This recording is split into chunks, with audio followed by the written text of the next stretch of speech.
So, here we go. It was filled with childish frustrations and complexes which the police were searching for James Thomas, believed Hello. You're listening to Midnight Movie Gang. It's currently 1:22 p.m. Night Movie Gang. Early one today. My name's Elsie Hines. I'm here with a very special guest, Thomas Benton. Say hello. Hello, everybody. Rock and roll. Thomas is the first in-person guest I've had since the big move, so it's a big old deal. Loving to have him here. Chilling in we call this room the lab, by the way, this creative space me and Courtney do, so it's very shit gets created. So those of you just tuning in, if this is your first episode, which is a weird one to start in on this movie, this is a show where we typically talk about horror, sci-fi, cult classics, lesser known types of films. The vibe I always say I want to go to is like, it's 2003 and you've like come back early in the morning from your third shift job and it's like 6 a.m. and you just like flip on the TV and you're half asleep and you just need to fall asleep in front of something and you just go to the Spike or just like weird channel, sci-fi channel, and that's what it would be on. And I feel like this movie definitely falls into that category that we're talking about today, which we'll get into that. Boggy Creek II and the Legend Continues, which we'll get into. But first, Thomas, I want you to introduce yourself, tell the people what you're about, and why you wanted to come on the show. Well, anyone who watches this movie after hearing this episode will have a very deep sense of what I'm about. There could be no more Vermonty introduction Indeed. to the shift in locale than Boggy Creek II. Was it filmed in Vermont? No, but you'd think so, wouldn't you? Okay, It's got a little bit of that going on. No? I just got straight up south. Very, very, yes. It is an extremely southern movie. I am a video maker, I guess, because no one's shooting on film. And so I do social media commercials. I've produced one feature, which we screened locally a couple of months back in a rough cut, inspired in part by this movie. Oh, cool. Yeah. Isn't it cool? Wow. Yeah. Wow, so this movie is really more at the core than It is more at the core than I probably should admit, especially on a show that has a listener base, but not too many. So well, you gotta be two. At this point, more than the two of us in a room knowing these facts, it's probably too many. Period. The people will be inspired to watch. There will be more Bog Creek 2 viewers. That's my goal after today. That is like at the very. If there's one person out there who hears this and watches it, then your goal is complete. One person other than myself. Period. So I wanted to ask, with your feature film, I don't know how much you want to discuss it, but when will it be like available for a wider audience to see? Like, is it gonna be posted anywhere? Or like, what's That is a great question, and it is almost entirely in my hands, which are juggling a bunch of balls at this point. When would you like it to be? I guess I should say, like when would I like it to be available? When can people expect to be able to watch your film? I think people can expect to be able to watch it next spring. Okay, rock and roll. Cool. Spring 2026? Yes. Rock and roll. Watch out, folks. Coming out along with, what else is coming out around there? The Michael Jackson movie. Yes. Coming out around there. A lot of plot elements in common, my movie and Michael. The exact same thing. Antoine Fuqua, watch out. So today, like I said, you brought in this movie, Boggy Creek II, and The Legend Continues. I love that it's and. It feels so wrong to say. Well, it feels so wrong to watch at times. Yep. A 1985 American monster horror film written and directed, produced, and starring Charles B. Pierce, which I didn't realize. And I think you might have told me that. But like, so I went in completely blind as far as like I didn't look up anything about the plot. I did indeed rent this movie. You rented it? It's available free a lot of places, but like I can't do ads. Yeah. I'm such like ads are toxic to me, so it's like I rented it so Charles B. Pierce has a little bit of my money, I guess. Where did you rent it? Just Amazon. Nice. Just Prime. Yeah. Wow. So yeah, no, I'm invested in the, like I locked in. I need to make sure I need that continuous experience. Yeah. But I gave it a fair shot. I did think I was going to not have as much fun as I did, I will say. I think that's a reasonable thing to expect going in. Yeah. It is a surprise. It's a great group movie.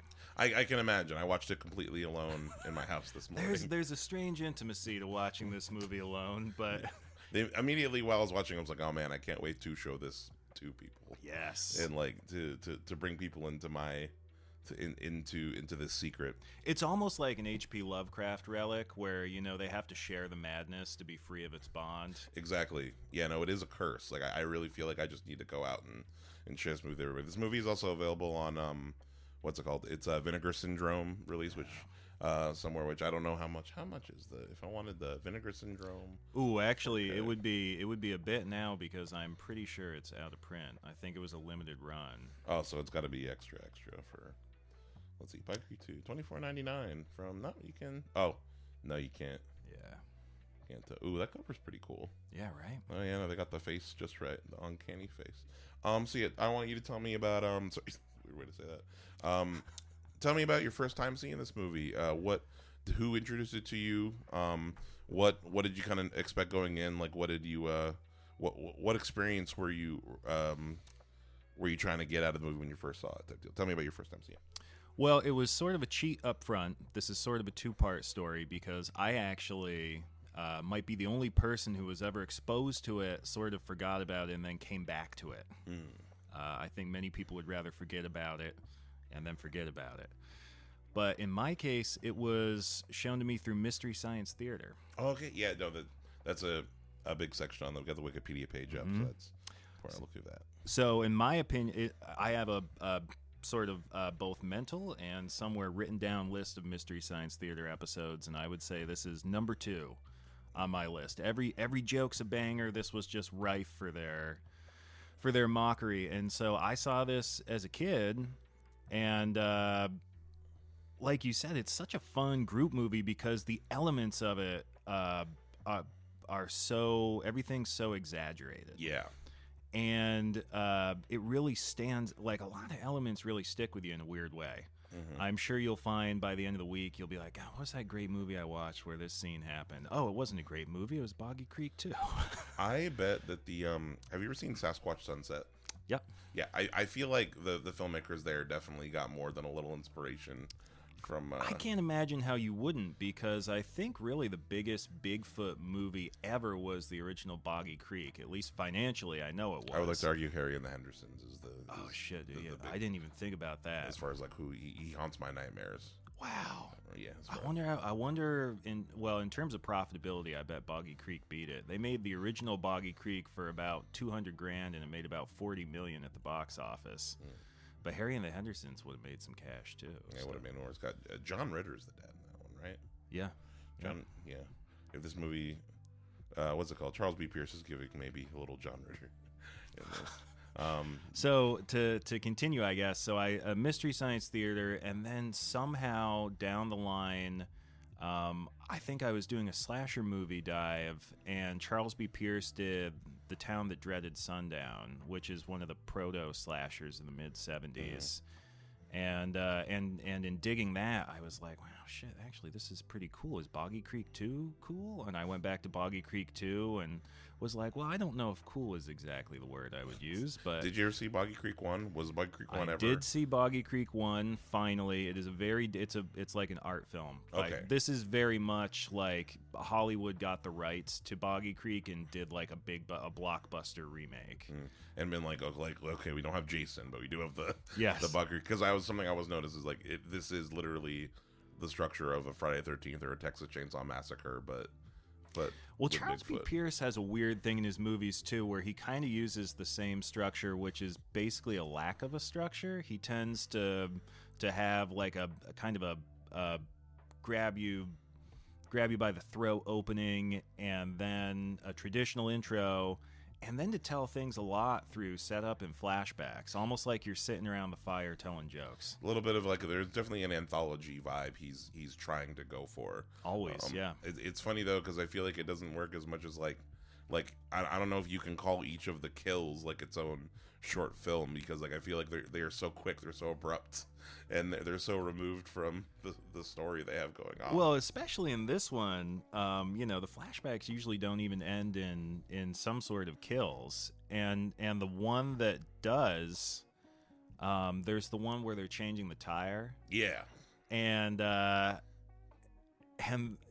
of the famous plot holes of the movie is this person changing this tire has an encounter with the Bigfoot creature.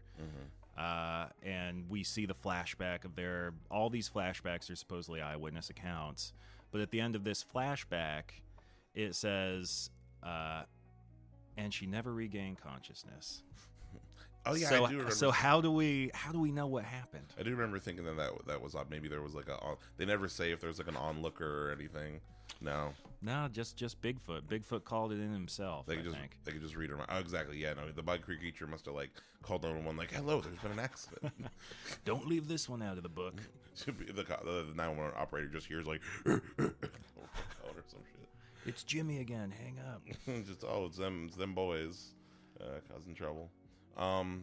Kansas. So yeah, it takes place in Kansas. It's funny, like you talk about like the cold open. It opens almost feeling like a nature documentary type situation. We just get some like shots of the swamp and of the just like this vista in front of us, and there's a cute deer wading through some water. And then all adjacent, which I guess that's another thing. I guess the bog creature can like breathe underwater. Is he amphibious? Seems to be. Yeah. But we see some bubbling below the water, and this deer gets violently got, and it's a pretty shocking intro. And then of course we switch to football. Yes, immediately. Yeah. Which is there a reason? It doesn't have anything to do with the rest of the movie. Like them switch to football. Like do you know why this football element was there? I think they're just trying to establish that these are a bunch of relatable folks that, like other relatable folks watching the movie, really believe that this creature might inhabit the swamps. Just real Americans. Yeah, who love they football. like football like the rest of people. Period. But yeah, so we are at this football game. We quickly get introduced to Dr. Brian Lockhart, played by Charles B. Pierce, who immediately I'm just like, this man's the professor of the hot dog stand at the game. Maybe not definitely to me that doesn't have the presence of academia in my opinion. But. You have to assume that the criteria for graduation is a little different down there. If this guy is, I'm not sure what is he a professor of anthropology? That's what he introduces himself. That's his narration, right? Yeah, his narration. Plus, My name's Brian Lockhart. I'm a professor of anthropology. And I think he gets told over the phone because he gets called by the sheriff of this of this county or whatever, receives a call from the sheriff who reports Bigfoot sightings, and I guess the sheriff, when there's Bigfoot sightings, I guess the response is like, we got to call a professor in. we gotta call the nearest university and get a Bigfoot scientist on it. There is one person in all of Arkansas that doesn't think that they're completely insane, and it's this anthropology professor. Indeed. So the guy gets off work and he's like, I gotta tell Brian Lockhart about we got another one. Yep, you got another one, another Bigfoot down here. And I like too how they acknowledge how the Bigfoot legend is really cross cultural, because they mention he talks about like the Yeti in Tibet and the this and that isn't there a Canadian one that's like the Zowie something like the Zowie Mount? Yeah, it's like I've always been a big. Were you a cryptid kid as well? Oh, definitely. Were you big into cryptids? Yeah, sure. I remember I had I had this book that was like the encyclopedia of cryptids, like A to Z, and it had all these cool different creatures going in. What's your favorite cryptid? Definitely Bigfoot. Bigfoot, really? Yeah, you'll be surprised to hear. Okay, yeah. I mean, he's OG. He's there from the start. He's as far as like. He's on the cover of most of the just general cryptid. Yeah. Chupacabra's always been my number one. Oh, really? The lizardy guy version of Chupacabra. Oh. Not because there's kind of two Chupacabras. Yeah. Out there. There's like a lizardy guy Chupacabra, and then there's like a messed up wolf looking thing. Yeah. Chupacabra, which I always thought was way less cool. But like. Wow, I was guessing you for a Mothman man. I like Mothman. We went to the Mothman Museum a few years ago.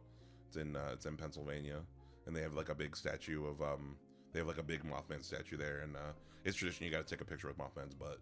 Oh, because they gave him some big old bronze cheeks. They also have some cool shops and things down there too, and like a cute little Mothman museum with like all sorts of different evidence. And I bought on DVD 2 locally made Mothman documentaries. Oh, those are the best. At the museum that I bought at the museum. I haven't watched them yet.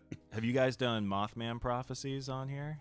No, not yet. I own it though. I Yeah. haven't watched it yet. Yeah, ashamedly, folks at home, like I always talk about, like, oh yeah, if it's, like I've said in the past, like I only try to get like what movies that I know that I want to rewatch, and then I say like, yeah, I haven't seen this, I haven't seen that.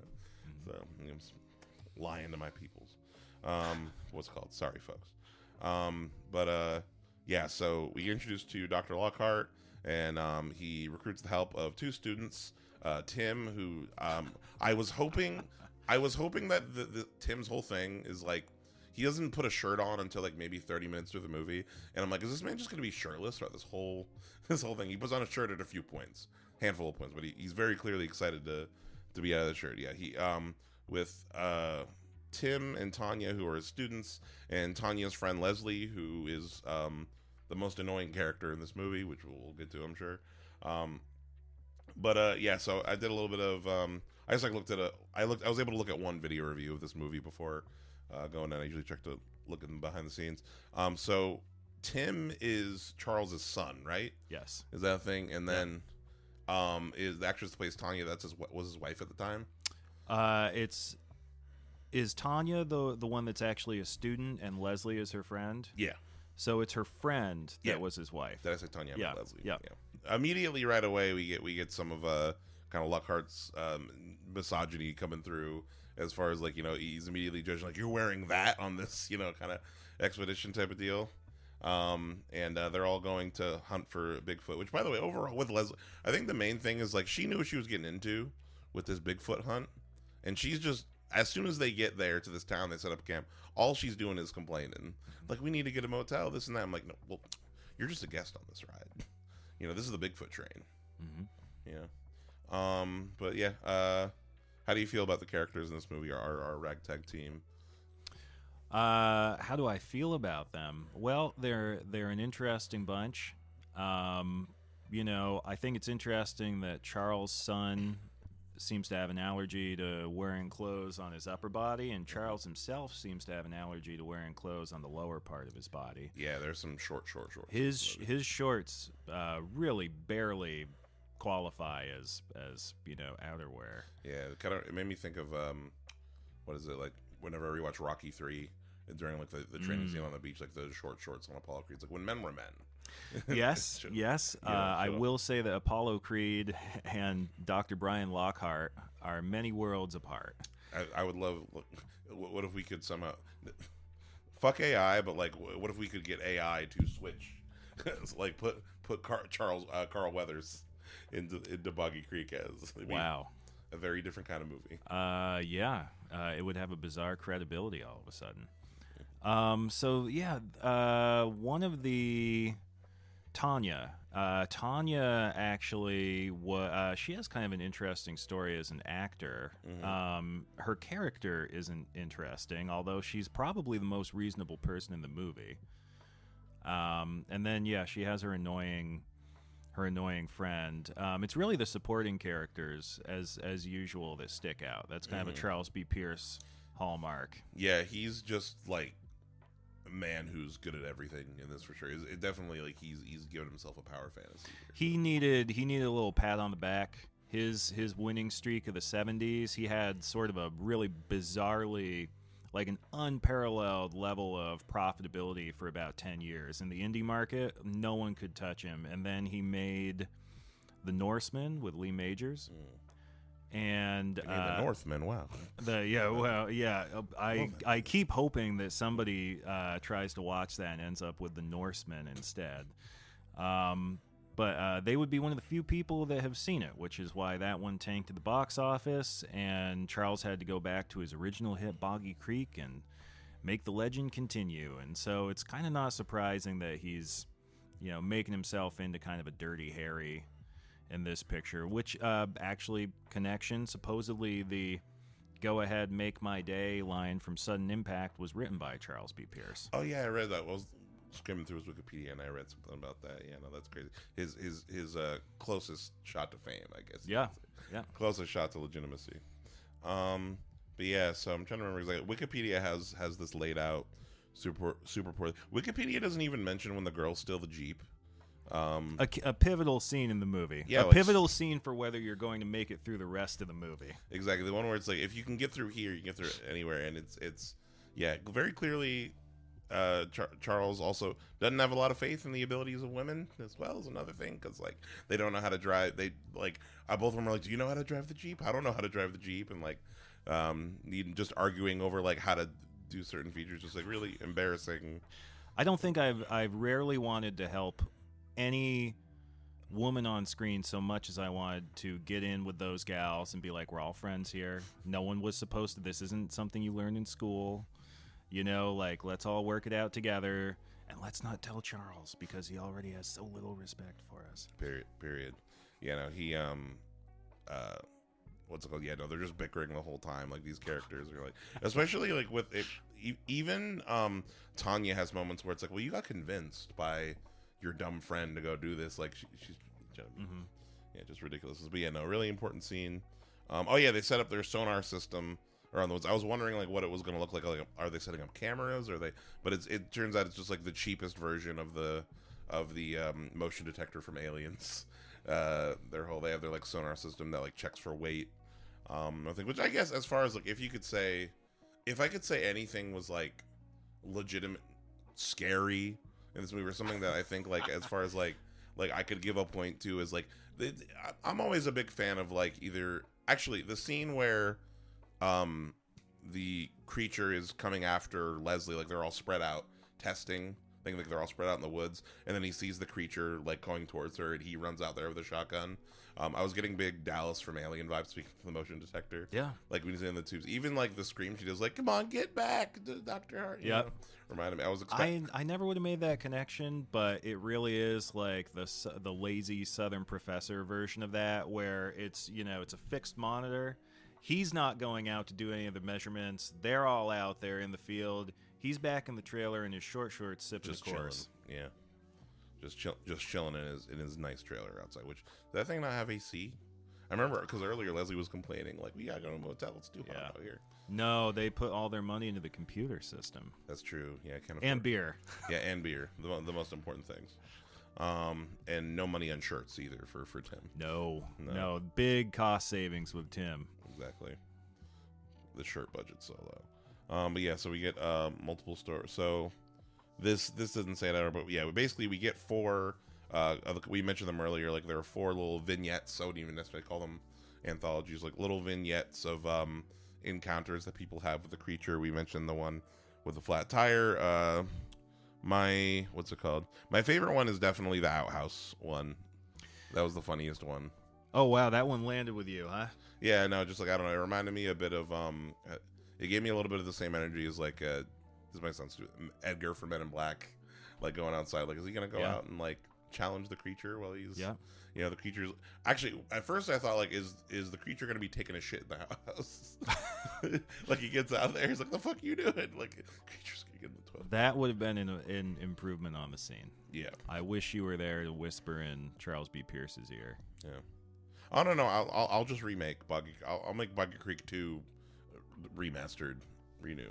Well, they've been trying to do that for years, actually. No. I didn't necessarily look at it. Are there other Boggy Creek films that came out after this one? Well, bizarrely, there's a Boggy Creek film that came out before this one, and not the first one.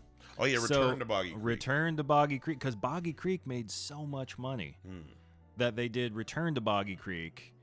And so it was sort of an extended middle finger on Charles B. Pierce's part to call this Boggy Creek II, and the legend continues, as if, like, Return to Boggy Creek just didn't exist. Did he make Return as well? No. That hence the middle finger. No, that was someone else trying to cash in on it. I see. If you can believe it, Boggy Creek was such a cash cow. Wow.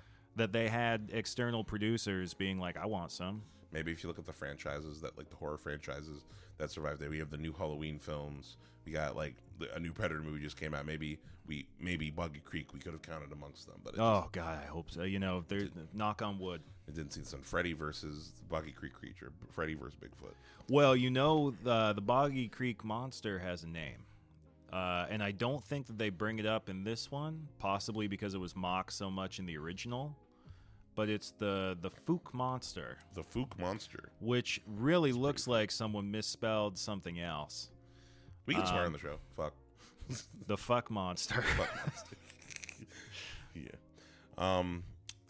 That's great. Did they refer to that in the other films? Yeah. Oh, yeah. Because it was a local. It was very famous in the area, and so the first one's almost done closer to a documentary, which I think is why he did these little vignettes for the rest of his career, because it worked so well the first time. He was like, if I just put down $200K and made 40 mil, then I'll just repeat that every time. He did westerns, he did all sorts of shit, and he used the same format every time. Would you say this is your favorite film? Have you followed a lot of his other? I guess what I'm trying to get at is have you followed his other work, his other films? Yes, I am a big Charles B. Pierce fan. Okay, or I guess what about how do I put it? Like I said, this is all I've seen from him. Yeah. And I also really only have my perspective as of watching it today. I wanted to ask what about his filmmaking? What about his filmmaking captures you so much? What about it keeps you kind of coming back and analyzing his films? What inspires you from it? Well, Boggy Creek II is actually kind of a poor. It's more of an acquired taste. You've really got to dig his stuff in the 70s to love Boggy Creek II beyond just its appeal as a completely off-the-cuff, shameless, tasteless group movie. But he has a way... There's something really crude and amateur about the way he produces stories, but the way that he tells stories, being a crude amateur, is closer to the kind of storytelling you probably grew up with, especially if you grew up in a rural setting, right? So it's a lot, there's a more, you're sitting around the campfire with your buds kind of vibe to all his movies, whether it's a big dramatic Western or Boggy Creek II. A lot of them have the framing device of being told a story within a story kind of thing. Yeah, they do, but even just, there's a not even so much like an ADHD component as just he doesn't know how to craft a feature film story per se, and so the way that he ends up telling stories just feels way more down home because of that. And so on the one hand you might look at his stuff and say it's tasteless, but on the other hand you might look at it and say, well, it's not pretentious at all. Yeah, I mean, yeah, I didn't get the sense of I think I was expecting, how do I put it, my fear with a lot of these so bad it's good movies that people recommend to me or put out there is and this is a thing I have with anything with bad movies, the worst thing a movie can be is boring. A movie can be offensive, just poorly put together, or have all a lot of very clear technical kind of issues. There can be a lot of factors of what we typically see as what film should be that cannot be working. But if I'm entertained, if there is something that is keeping me enticed about it, if and a lot of that has to do with do I see a passion and a drive, does somebody think this is the shit? You know what I mean? Something I love about this is the hugest obvious example is the one I'm thinking about right now. Tommy Wiseau, The Room. As far as Tommy Wiseau thinks The Room is a masterpiece. You know what I mean? He thinks that he made the next fucking Citizen Kane. And as far as feeling that thing of that's not what I see, but the fact that you put your heart out there and you did it like that, I'm impressed. Kind of thing. Or I'm into. I like seeing people be passionate, even if their passion is something that isn't necessarily tasteful to me. And and long story short, with this movie, it has the wooden acting and a lot of big plot holes and inconsistencies and all this stuff, but I can tell that this was put together by somebody who had a vision for it. This is one man's vision. I think especially now with not just AI, but with how assembly line everything is coming out of Hollywood, just where the story beats are, they read Robert McKee's screenwriting books, everything is so computer generated, right? And so to see like they're almost just shoveling it down the assembly line at you. And to see something like this, where you can just sense the enthusiasm, even if it was completely misplaced and ridiculous, just the enthusiasm behind the camera is more attractive than ever. Yeah, no, yeah, the heart, like the heart is really there. That's definitely what I search for, like in terms of my. I got into not an argument, but like a conversation with a friend of mine back in Ohio she's not a huge movie person, and she was somebody who like come to like our kind of.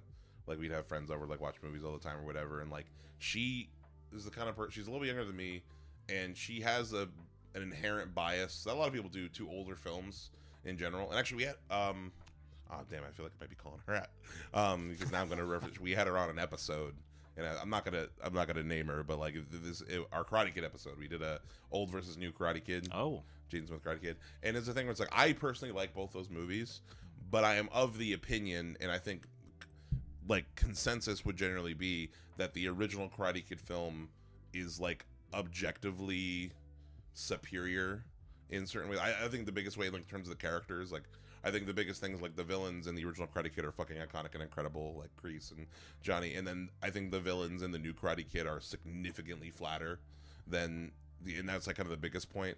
And this friend of mine, we had her on the episode, and she very much preferred the Jaden Smith Karate Kid, but over the course of us discussing both those movies, she was like, yeah, no, the original definitely is a better movie. And she's like, and I didn't really think that going in, but like, you're right. But it's like, man, I guess it's just because like it's hard for me to get into it, because it's so old, you know. And I think it's a thing where it's like, there's same thing with like, I showed this friend Alien for the first time, and like she said it was distracting the way that people talk in the and just as far as like I think what she means like the vernacular of people in the 70s, like and how people in the 70s just talk with like a different kind of cadence than they do modern. It was just something that was like distracting to her. Wow. And it's just, I don't know, it's just interesting kind of thing to me, and it's funny. And part of that inspired me. I'm never, there's nothing I can ever do with this, but ever since then I'm like, man, if they I bet it would hit just as hard if they did a literal shot-for-shot remake of Alien with just like literally just the same movie but just recast with modern actors. Well, now you're getting into the Gus Van Sant Psycho territory. Yeah. Which is a really bizarre. Have you seen that one? Yeah, I have. Yeah, I own it too. It's great. It's a weird experience. Have you seen? There's like a fan edit of somebody who like cut together the original with that. Yeah, you know who did that was Steven Soderbergh. Oh yeah. No, he does all sorts of. He did the Indiana Jones black and white thing. Yeah, no. I don't know how he has time to do this. I mean, it like he's a big old Hollywood director, so I'm sure he's got the money and time to be chilling. But yeah, no, just like a really interesting. There was a point I was getting to it, but Psycho. New movie. Oh yeah, no. In my fan cast, I have like a whole list of my fan cast. But it'd be Kristen Stewart as Ripley, and the choice I am most proud of in that, as far as like I think this person would nail this role, Daniel Kaluuya as Kane. Whoa, I think would be really, really cool. And I was thinking of someone who's like, who is somebody who, as an audience, we wouldn't want to see die, that we like would care about enough to not want to see die, but who would fucking crush the physicality of the chestburster scene. I think Daniel Kaluuya would knock it out of the park. Well, you're not going to have to sell me on Kristen Stewart, that's for sure. Yeah. Well, you can see that instantly. Obvious choice right away, as far as like, and she's also somebody I think is like underrated. Is like, look at something like Love Lies Bleeding. I thought she was fucking great in that movie. I think she needs to be in more like gritty, like great. Like she's been underrated forever. Yeah, no. She was. I mean, she basically did Alien. What was that Lovecraft movie? Underwater. Yeah, Underwater. Yeah. No, Underwater is great. Underwater. Funnily enough, Underwater. The practical suits in that movie are fucking incredible. You remember the suits? Mm-hmm. Like I remember thinking like if they ever do a StarCraft movie, just take the suits right there, because that's like exactly it. Just like the giant like proportions and stuff, really well done. But we're here to talk about Boggy Creek.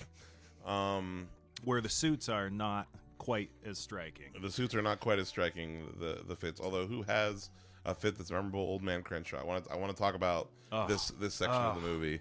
The highlight of the picture. Yeah, it's funnily enough, it's like I like their little build up to Old Man Crenshaw when he's talking to the sheriff, saying like, yeah, no, he's lived out on this river for like some time now, and they have to take a riverboat to get to him. And you know what's crazy? I'm like, I thought Old Man Crenshaw, based on how they were talking about him, would be much older. Oh yeah, and like they seem like, is that like Old Man Crenshaw's son or like? Yeah, so that's Jimmy Clem playing that role, which is one of Charles B. Pierce's. He's like his go-to guy in the cast. He was like a local. He was one of the. He was famous for splitting it. He was a SAG member, but he was also like a big local rancher, and he'd split his. He'd wrestle with the cattle, and then he'd go off to Hollywood and do. He didn't do much that wasn't Charles B. Pierce, but. I'm sure that it was, based on someone that had reported something with the monster at one point, and he went, Jimmy'd be great for this, regardless of his age. Yeah, he's just kind of this wild man that I feel like, once again, this might be me reading a little bit too deep in it, but it's like, I feel like this character, Old Man Crenshaw, represents the halfway point between man and animal. Yeah. Because he's like, he views the creature as like a true neighbor. I wouldn't be surprised if even Charles Pierce would agree with you. Yeah. He is, I think, Jimmy Clem in that role, the most convincing, like, no power, no plumbing, off the grid swamp man I think I've ever, like, to me, he's more convincing even than the loonies from, like, Texas Chainsaw Massacre. Oh, yeah, I mean... Yeah, as far as like, he has the strongest performance in the movie. He's the most memorable character. He just really looks like he lives off the grid. There is a real it looks like he's got a good couple weeks slick covering his skin. But he's a super memorable character, like the most memorable character in the movie for sure. And he's constantly hitting on what's her name, Lydia.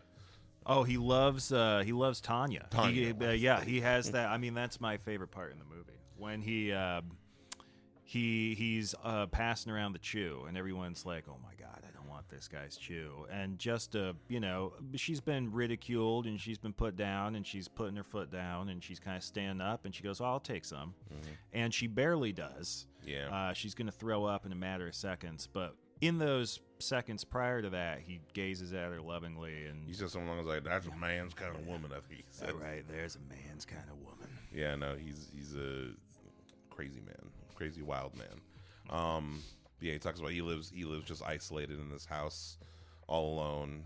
The creature's his neighbor. But then it's pretty quickly revealed he's setting up these, like, there's a little bit of mystery to him too at first going on. Oh yeah.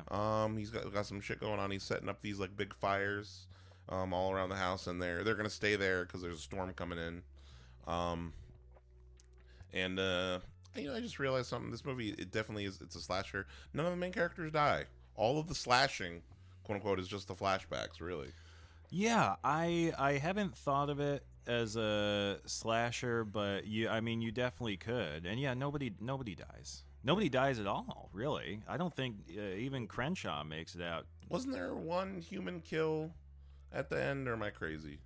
Actually, one of the wolves we forgot about. There's a scene where they fight some wild wolves, and one of the wolves. Oh yeah. Oh yes. I almost had to turn it off.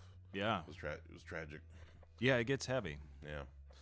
But as far as people go, yeah, I thought there was one flashback where somebody died, but I mean, yeah, I say slashers in the sense of like it has, like, I definitely think as far as like whether I assume purposeful, like there's a lot of imagery that's very Friday the 13th to me in this, and I don't know, maybe it's just me as far as like I was watching, I was like going slasher crazy through all of October, so maybe I'm just seeing things where there aren't, but especially just like the underwater kill at first. But yeah, Old Man Crenshaw is setting these fires.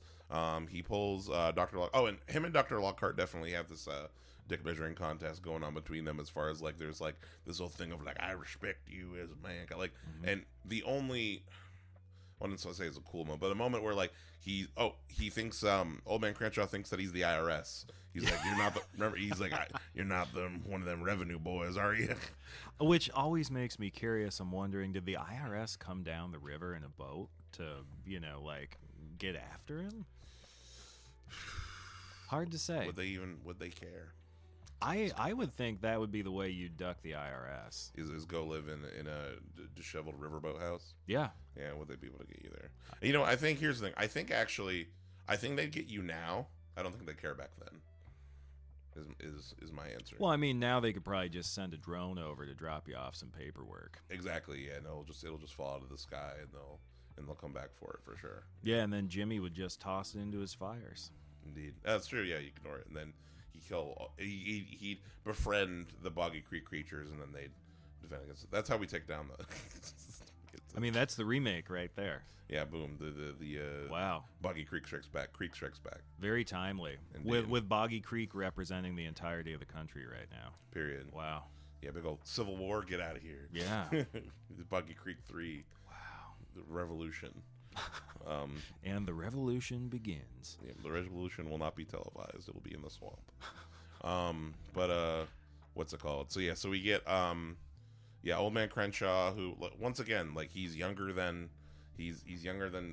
Dr. Lockhart.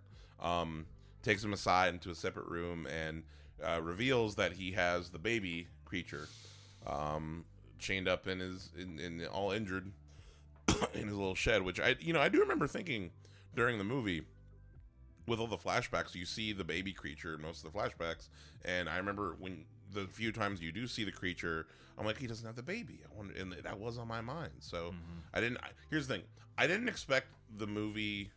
I never expected anything set up would be resolved, because I'm like, this isn't the kind of movie where they're thinking about that. But they brought it all back around. Yeah, I don't know. I would consider that probably a happy accident, because I think your expectations going in any other Charles B. Pierce, I'll tend to watch with sort of a storyteller's mind and be like, oh yeah, look, they're setting up this, they're setting up that. And part of the charm of it, I guess, is that you really can't tell. They're unpredictable, because sometimes, like here, like you're saying, it'll come back around. And then you have other films where, nope, you're out of luck. These seemingly obvious story elements that were introduced to pay off later, no, we forgot about them pre-production. Sorry. Yeah. No, the what's it called? So he accidentally did something. He accidentally did it. Came full circle, maybe. But what's it called? So at the end, we get kind of a final confrontation with the creature. So like, what? Yeah, I think advertising, that suit, that cast of characters, that cinematography, that setup as any sort of final confrontation is a really beautiful, generous gesture toward the movie. The weird. So like, I thought of the weirdest like reference as far as like what this scene reminded me of, when basically the large creature comes to get its child, and Dr. Lockhart immediately, when sees the injured one's like, oh, obviously that's why like the creature's been going crazy, because he's been looking for his child. He has a full Dr. McCoy reaction to that. He does like a good God, man.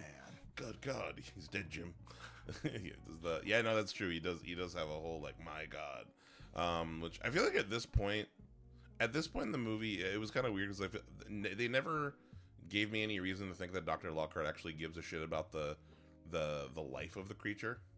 At this point, I feel like that might kind of comes out of no. I think it comes more full circle at the end when he gives his like epilogue speech about like, he should remain a mystery because he's being harmonized with nature, type deal. Well, if you want to keep being generous to it, I guess you could look at the scene where they go in to buy some ammo when they're just starting the adventure, and you want normal or the hollow points, and he goes, "Wow, it doesn't matter." He's not sure yet if he wants it dead or if he just wants to scare it off. True. Yeah. He doesn't know how he wants to handle it yet. I guess throughout most of the movie, I guess he sees it as more of an overt threat, but I don't know, he's trying to protect the women, I guess, is his whole thing. Again, being generous. Yeah, like I said, I'm filling in reasoning and character logic that isn't there.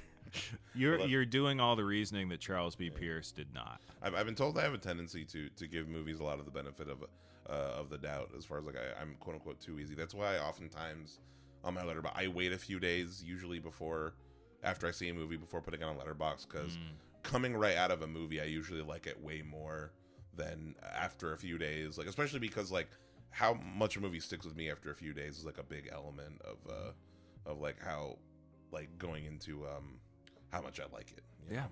So it's a big thing. So yeah, so maybe I don't know. We'll do part 2 continues, where it's like after a few days, like actually, maybe it wasn't.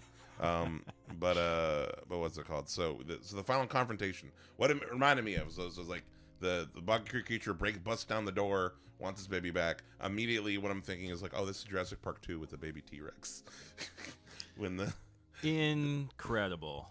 Yeah, when the baby T-Rex, like they just want their baby, and it's like the same thing. Like he gives the baby over, and except the Boggy Creek creature didn't come back to still fuck him up. But I definitely think if Brian Lockhart is a character in Boggy Creek III, casting Jeff Goldblum would be a winning move. Ooh, yeah, he'd be pretty solid.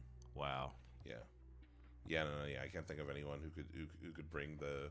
Actually, the character I was thinking of the most of with Lockhart, actually, and like I didn't want to open up this can of worms. Ironically, is like you're not Burt Gummer, bro. Calm down. As far as like being the survivalist in this situation, although Burt would have killed the creature in like 2 seconds. True. Wouldn't have been a question. Yeah. So they return the baby. Old Man Crenshaw tries to shoot the creature, and Lockhart, in between scenes, like took the shells out of his gun, which, funnily enough, and then he just puts. I thought there was going to be a bit of a fight between him and Old Man Crenshaw because he puts the bullets in his breast pocket. I'm like, Old Man Crenshaw is like fucking 3 times your weight. I think he could take you down if he wanted. But then he's just like, oh, okay, I won't shoot him. It looked like there was going to be a can of whoop ass open, but I think that probably the tension of dealing with the Boggy Creek creature night after night is taking its toll on Old Man Crenshaw, and he's going to let it go. Yeah. No, he's like, he's too old to. I also thought it was funny that his whole thing, like, he showed Dr. Lockhart because he wanted to try to get rich, and I'm like, do you care about money? Like, you've been living out here, like, in the magical world. You're afraid of people coming in. Like, do you give a shit about trying to get rich off of a creature? Yeah, you do have to wonder where the money's going to go. Yeah. Into a plumbing, like, septic, or, new paint job on his house. Yeah, that's some new patio furniture. The outhouse needs a new roof. Yeah. No, just the things around the house.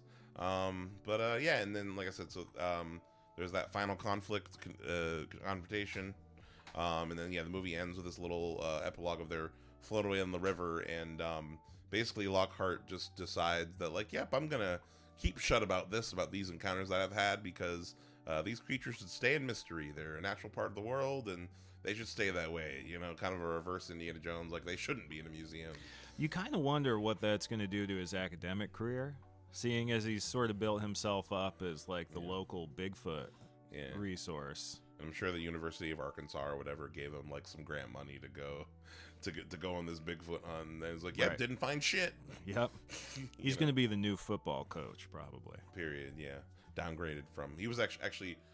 What if like he was the football coach the whole time and he just like the kids that he's indoctrinated into? Actually, that's like the real modern like twisted version. He's indoctrinated Tim and Tanya into like thinking that he's this real Bigfoot actor, and really he's just like some conspiracy theorist guy who like calls himself Dr. Lockhart on his Reddit forums that he posts. But that's the reinvention. Actually, yeah, no, that actually kind of keys into sorry, another slight tangent.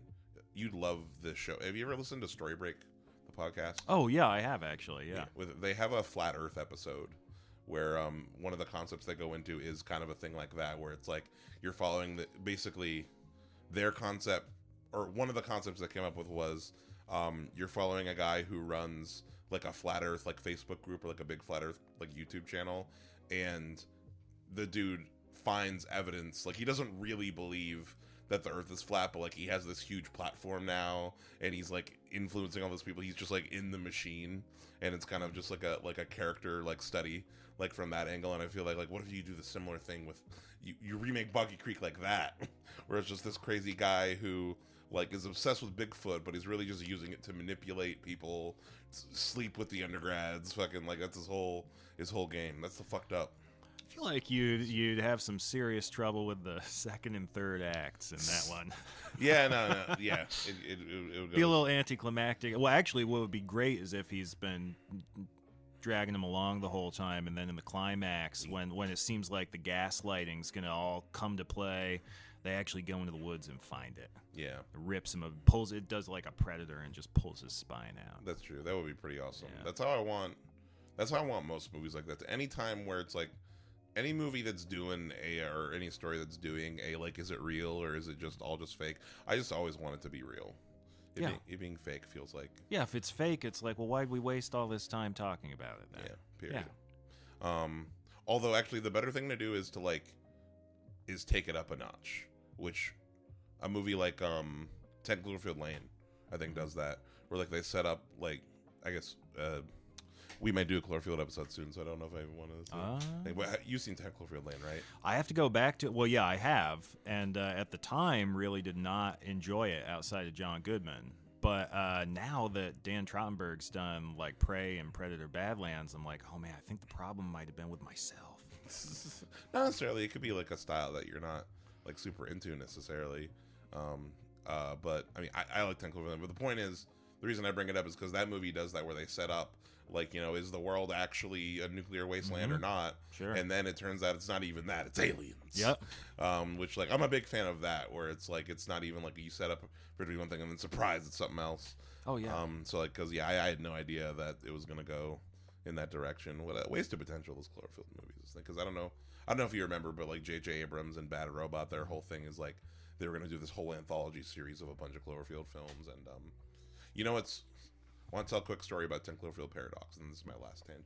Oh, Cloverfield Paradox, is that the third one? I was trying to remember. That's the third one. That's in like a space station. It was originally called Cloverfield Station, but the whole thing with it is that the test screenings were so bad for it, how they released, and I remember it was during the Super Bowl, they released the trailer for it, and they said after the game you can watch it right now on Netflix. After the game, go watch Cloverfield Paradox. And I immediately went to my buddy Jack, who my movie buddy. I was at the time. This was when I was still in college, and I would immediately like, Jack, dude, the movie's coming out like right after the Super Bowl, and immediately like we went and watched it because like we were both huge fans of Cloverfield, and at the time we were really hyped about it, and we thought the movie was awesome. And then I rewatched it like a few weeks later. I'm like, oh, this is trash. Brilliant marketing move, though. Oh no, great marketing move. You got to do same thing with like all the Cloverfield movies had really good marketing. 10 Cloverfield Lane, I thought was a big deal in that like the first trailer came out a month before the movie came out, and that was a thing too. It was like, and that was the only trailer that was dropped, was that one with the I think we're alone now. Yeah, but back to finishing Boggy Creek. Yeah, so it ends with this epilogue about how the creature should remain a mystery, and that's Boggy Creek II, and the legend continues. And yeah, overall, I want to say, as far as like we've been saying, like, do you recommend it? Like, final thoughts. Like, do you think people should watch it? And if so, why do you think they should watch it? I don't think they should watch it alone. Don't be like me, unless you're crazy. I think it is a fantastic, it's both a great group feature, but it's an even better B feature. If you have a double feature night with your friends, and there's the A feature and the B feature, some people gotta go home, they're tired, but you know the diehards are gonna stick around. Boom, yeah. Boggy Creek II, that's where it's gonna play. Yeah, no, that's for sure. I was gonna say, like, beforehand we had mentioned the other ones, but like this would be a great double feature with Sasquatch Sunset, I think. Yeah, I think it'd be pretty perfect. I mean, you kind of could even do that either way. Either this is like a warm up, and then you know you'll really get a sense of where the Sasquatches are at when you see Sasquatch Sunset, or I don't want to do Sunset first, because I'd be thinking like the whole time by Creek II, it's like they're just out there chilling, fucking eating fermented berries off of trees, getting drunk. They've got the same problems we do. Yeah, they're just the same. It's just Harry Jesse Eisenberg. Yeah. But yeah, the movie is available on Tubi. Folks Home I recommend it as well. Looking for that Tubi sponsorship. Hopefully one day, even though, like I said, I can't stand ads. But yeah, it's also on YouTube. You can find it there. It'll probably be more fun to watch it on YouTube because it'll have that like crunchy YouTube compression. Well, they actually have the Mystery Science Theater episode on YouTube in full, which for my money is the best way to watch this. You know, yeah. Especially if you're alone. Okay, so if you don't have a group of friends that are willing to subject themselves to Boggy Creek II, this is you got to go on YouTube and watch the Mystery Science Theater. That's probably the better way to do it. At some point, I don't know when, but I'll watch the Mystery Science Theater version. I still need to absorb the original cut. Yes. For myself, but I will go back and take a look at it. Yeah, and then final thing with the movie, Thomas, is prop. Yeah, we what prop would you want from this movie to have on your shelf or in your home, or what piece of memorabilia would you want to take to remember this film by? I think it would be Dr. Lockhart's shorts. Partially because let's stop pretending that they constitute outerwear, or maybe it'll inspire him to put on some pants. Period. Let's see. I guess my main one would just be I kind of have two. One the Jeep, because I think it's just a nice Jeep. I had that thought. It is yeah. But I guess on like a smaller scale, the motion tracker device. Be pretty cool. You know when people are coming up to the house. Exactly. If it was functional, especially, that'd be sick. Yeah. And people would be like, "What the fuck is that?" I'm like, "Well, that's from Buggy Creek II." Continues. Any of it? Well, actually, if I had it in a lineup of like other tracking devices, like the Seismo monitor from Tremors 2, the tracking device from Aliens, like if I have them all in a row, it'd be like the pick your tracker. Yeah, that wouldn't be on the top shelf. Yeah, it would be the first one. Not when it's up against those guys. Yeah, but yeah, I guess that's my problem. Or honestly, the makeup and mask work is how do I put it? These creatures do have a very specific look. Yes. Actually, I think it might be the generic answer, but I just want a creature mask like on a mannequin on my wall. There we go. That's what I want. The Boggy Creek creature. It's my final pick. I think it would probably be less unsettling if there wasn't a face in it. I think that part of what's will make you so uneasy when the creature shows up in this is it really looks like someone went to Party City and got like a plastic, like a bad ape mask, and they're peering out. Yeah. You can see their eyes just desperate for some sort of credibility behind that mask. There's obviously there's no paint on the eyes either, like to fill in or anything. It's just, they're just, you see the human skin in there. Yeah.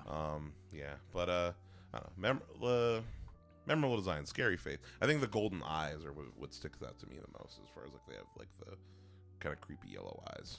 Yeah, definitely some sort of nutritional deficiency going on in the woods down there in Arkansas. 100%. But yeah, this is, let's see, what time is it? We usually aim for about an hour. How long have we been chatting? 59 minutes. We have to talk for 40 more seconds. Too bad we hadn't watched Return to Boggy Creek. I have a feeling that's about a 40-second movie right there. Review, yeah. But what's it called? Yeah, you'd already talked about. Where can people? Do you have like a social media presence where you'll post stuff about your projects or anything? Like, where can people follow you at, Thomas? I really should, and I have such a contempt for social media that I really don't use it. I use Letterboxd. That's pretty much it. Or I'm on Letterboxd. What's your Letterboxd name? You followed me this morning. I did, yeah. It's a good question. Also, and I did. It's just like I didn't check it out yet. I need to see your top 4. Yeah. I think I'm maybe the TFB or something like that. 1 second. I don't know, 90, yeah. I don't know. 1 second, folks at home. Look at this out. Tom Benton. It looks like. Who am I? You got a picture of Ben Affleck. Yes. What is it? Yeah.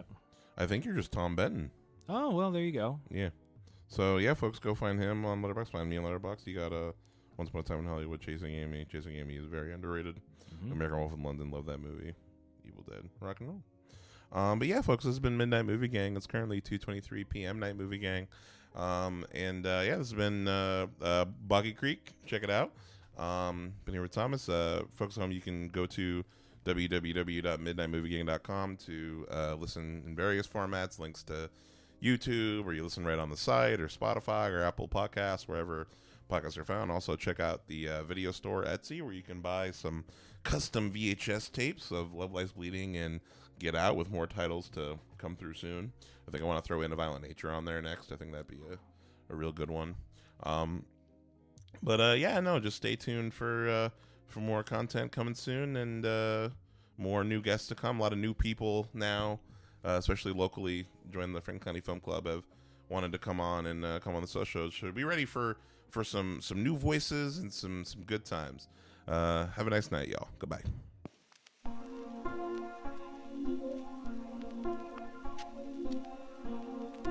So, here we go. With childish frustrations and complexes which the police are searching for James Thomas, believed to be the lover of Miss Williams, and her partner in the horrible murder of Walter. Grant everybody that I'm here to hold on. Oh, please tell me where this going. Please tell me. Sorry, I don't know. How long could I got in here? Please take us to Albany on 6 o'clock train tonight. What do you think? Special agent, special agent.